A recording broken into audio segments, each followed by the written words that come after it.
बिहार की राजनीति में एक ऐसा फैसला हुआ जिसने सबको चौंका दिया। अब कई लोग इसे सियासी दांव कह रहे हैं तो कई लोग इसे सबसे बड़ा जोखिम कह रहे हैं। आखिर मुख्यमंत्री नीतीश कुमार ने बिहार का सबसे ताकतवर मंत्रालय होम मिनिस्ट्री गृह विभाग बीजेपी को क्यों सौंप दिया?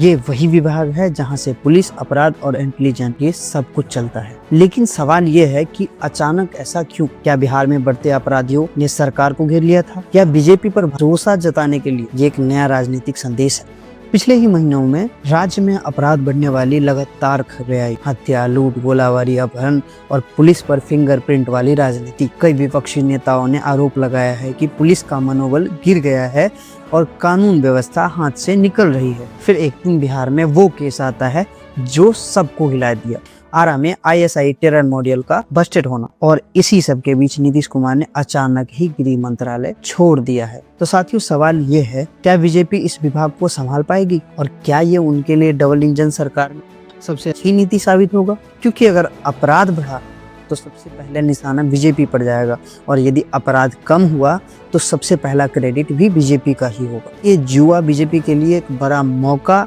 और एक बड़ा चुनौती दोनों ही साबित हो सकता है। लेकिन आम जनता का एक ही सवाल है, क्या बिहार अब सुरक्षित होगा? रात को घर लौटते वक्त डर कम होगा? महिलाओं के लिए सड़कों पर सुरक्षा बढ़ाएगी? और क्या पुलिस को अब राजनीतिक दबाव से आजादी मिल जाएगा? साथियों, गृह विभाग एक मंत्रालय नहीं होता, सिर्फ ये किसी भी राज्य का कंट्रोल रूम होता है और इस बिहार में बीजेपी को मिलना आने वाले समय के राजनीति को तय कर सकता है। मैं राज और आप देख रहे थे awareness with Raj channel. Bihar की राजनीति में जो भी बदलाव आते हैं उनका असर सीधे आपकी जिंदगी पर पड़ता है। और इस वीडियो को शेयर कीजिए ताकि हर कोई इंसान समझ सके कि बिहार का एक नया पावर गेम क्या है।